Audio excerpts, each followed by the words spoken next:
আসসালামু আলাইকুম। আজকে আমরা ইফতারির জন্য করতেছি ছাতিদারের লাউ। লাউগুলো খালি খালি করে কেটে নেব। তারপরে যে গোলা বেসনের মাঝে চুবিয়ে গরম তেলে ছেড়ে দিব।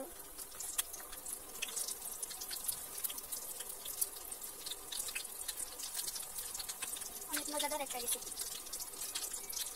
লাউ। আমরা মিষ্টি লাউটা খাইছি, এটা কোনোদিন খাইনি, আজকে প্রথম। আমার মনে হয় অনেক ভালো লাগবে।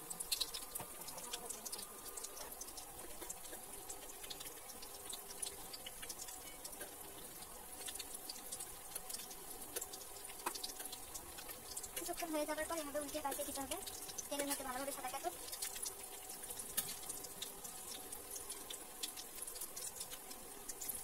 যেহেতু ছাতি লাউয়ের পানির পরিমাণ বেশি থাকে তাই মধ্যে তৈরি হচ্ছে।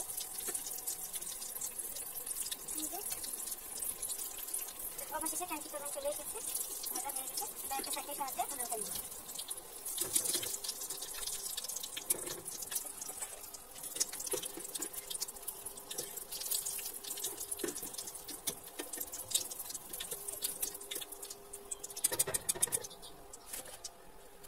দেখে মনে হচ্ছে অনেক মজা হয়েছে, কিন্তু সেটা এখন ইফতারের সময় দিলাম।